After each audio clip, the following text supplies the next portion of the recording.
हिंदवी स्वराज्याचे सरसंस्थापक छत्रपती शिवरायांना मानाचा मुजरा करतो।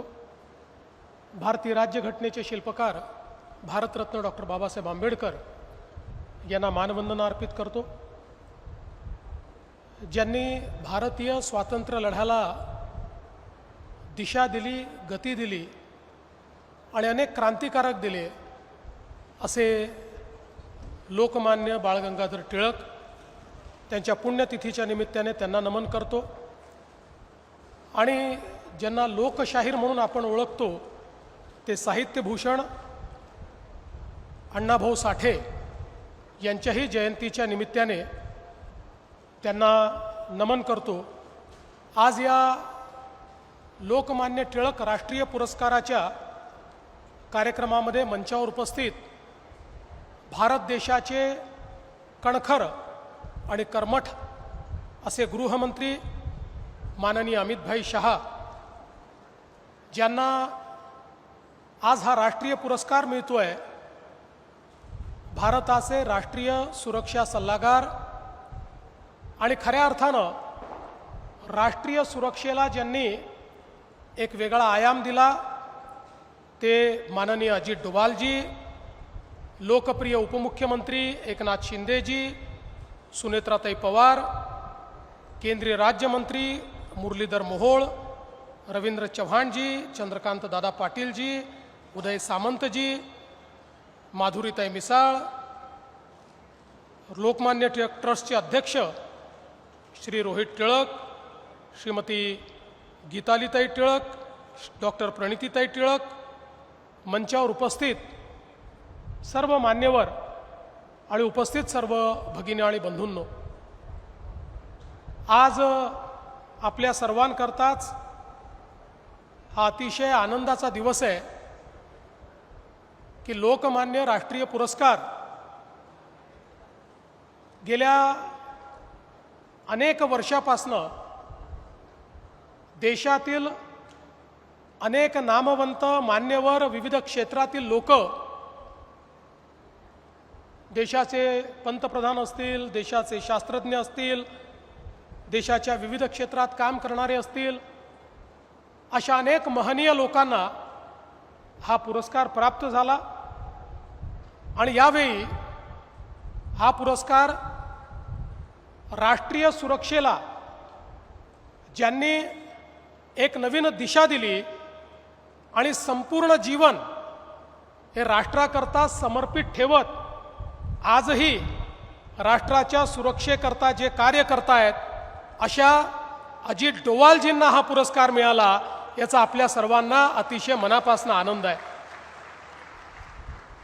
आणि विशेष आनंद हा आहे की एका धुरंधराला पुरस्कार देण्याकरता दुसरे धुरंधर या ठिकाणी आलेले आहेत। खरं तर मी असं देखील म्हणू शकतो की राष्ट्रीय सुरक्षेच्या क्षेत्रात ज्यांना चाणक्य म्हणून ओळखलं जातं त्यांना पुरस्कार देण्याकरता राजकीय क्षेत्रातले चाणक्य आज या ठिकाणी आलेले आहेत। त्यामुळे शिंदे साहेबांनी सांगितलं तसा हा अतिशय दुग्ध शर्करा योग आहे। आपल्या सर्वांना माहिती आहे की अजित डोभालजींनी ज्या प्रकारे पहिल्यांदा पोलीस सेवा आणि त्यानंतर IBच्या माध्यमातून, रॉच्या माध्यमातून त्यांनी केलेलं कार्य आणि विशेषतः 2014 पासनं या देशामध्ये माननीय प्रधानमंत्री नरेंद्र मोदीजी यांनी त्यांना आपले राष्ट्रीय सुरक्षा सल्लागार केल्यानंतर देशाच्या सुरक्षिततेचं जे डॉक्ट्रिन होतं हे पूर्णपणे बदलण्याचं काम त्यांनी केलं। आणि विशेषतः एक नवीन डॉक्ट्रिन प्रोॲक्टिव्ह डिटेरन्स, या प्रोॲक्टिव्ह डिटेरन्सच्या माध्यमातून त्यांनी कुठल्याही परिस्थितीला कशा पद्धतीनं रिस्पॉन्ड केलं पाहिजे या संदर्भातली जी रणनीती तयार केली, जी कूटनीती तयार केली, आज निश्चितपणे आपण पाहतोय की आता भारत हा मार खाणारा देश राहिला नाही, तर मोदीजींच्या नेतृत्वात घुसून मारणारा देश झालेला आहे. हा महत्त्वपूर्ण फरक भारताच्या संपूर्ण सामरिक शक्तीमध्ये आणि भारताच्या सामरिक नीतीमध्ये आणण्यामध्ये एक अत्यंत महत्त्वाचा रोल, एक महत्त्वाची भूमिका ही या ठिकाणी अजित डोवालजींनी त्या ठिकाणी केली आहे. आणि त्यांचं एक अतिशय महत्त्वाचं वाक्य आहे. ते असं म्हणतात, there is no silver medal in national security. There is no silver medal in national security. If you win you make history, if you lose you become history. अशा पद्धतीनं अतिशय परखडपणे आपले मत मांडणारे अजित डोभालजी आणि ज्या प्रकारे त्यांनी वेळोवेळी आपला जीव धोक्यात घालून स्ट्रॅटेजिकली या देशाकरता कार्य केलं, आज खरोखर त्यांच्यासारख्या व्यक्तीला ज्यांनी कधीही मेडलचा आणि पुरस्काराचा विचार केला नाही, अशा व्यक्तीला हा पुरस्कार मिळतोय, ही आपल्या सगळ्यांकरता अतिशय आनंदाची गोष्ट आहे. आणि सगळ्यात महत्त्वाचं, हा पुरस्कार लोकमान्य बाळ गंगाधर टिळक यांच्या नावाने मिळतो आहे, हे त्याहीपेक्षा महत्त्वाचं आहे. या देशाच्या इतिहासामध्ये आणि देशाच्या स्वातंत्र्य लढ्यामध्ये ज्या व्यक्तींनी खऱ्या अर्थानं स्वातंत्र्य लढ्याला एक दिशा दिली, ते लोकमान्य बाळ गंगाधर टिळक होते. इंग्रज त्यांना भारतीय असंतोषाचा जनक म्हणायचे, पण आपण त्यांना भारतीय राष्ट्रवादाचा जनक म्हणतो. या भारतामध्ये राष्ट्रवादाची सुरुवात जर कोणी केली असेल तर ती लोकमान्य बाळ गंगाधर टिळक यांनी केली, आणि म्हणून ते भारतीय राष्ट्रवादाचे जनक आहेत. आणि आपल्याला माहिती आहे, अनेक वेळा आपण त्यांचं अतिशय प्रसिद्ध वाक्य वापरतो, स्वराज्य माझा जन्मसिद्ध अधिकार आहे आणि तो मी मिळवणारच.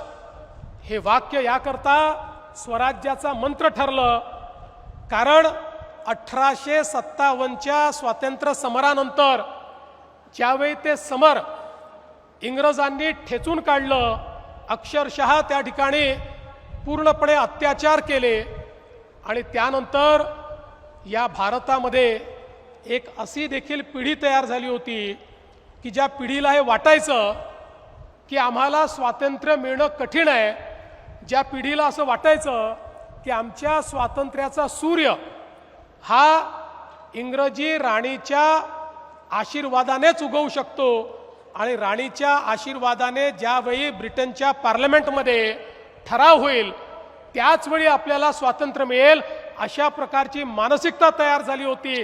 त्या मानसिकतेला छेदण्याचं काम करत लोकमान्य टिळकांनी सांगितलं, स्वातंत्र्य हे कोणाच्या आशीर्वादाने नाही, कोणाच्या भिके खातर नाही, तर तो माझा जन्मसिद्ध अधिकार आहे आणि तो मी मिळवून दाखवणारच.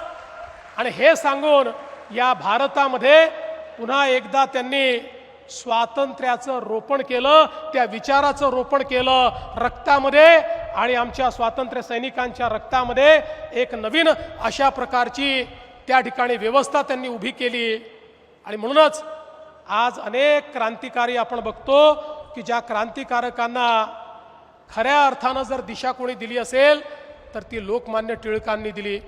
या महाराष्ट्रामध्ये, भारतामध्ये सामान्य माणसाला स्वातंत्र्याच्या चळवळीत कसं आणता येईल याचा विचार करताना लोकमान्य टिळकांना हे माहिती होतं की आपला जो समाज आहे हा समाज खऱ्या अर्थानं अतिशय धार्मिक आध्यात्मिक असा समाज आहे. आणि म्हणून ज्यावेळी त्यांनी सार्वजनिक गणेश उत्सवाची संकल्पना मांडली, तो धार्मिक सण नव्हता, तो सामाजिक अभिसरणाचा सण होता. कारण लोकमान्य टिळक नेहमी म्हणायचे की आमचं पारतंत्र्य हे एकाच कारणामुळे आम्हाला आलं, आम्ही जाती जातीमध्ये विभाजित झालो, आमच्यामध्ये मनभेद तयार झाले, आणि म्हणून आम्ही पारतंत्र्यात गेलो.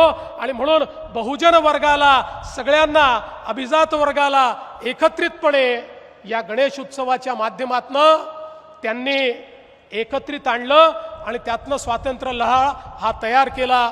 छत्रपती शिवरायांचं त्या ठिकाणी महोत्सव असेल की ज्यातनं आपल्या तरुणाईच्या रक्तामध्ये एक नवीन स्फुरण आणण्याचं काम हे लोकमान्य टिळकांनी त्या ठिकाणी आणलं.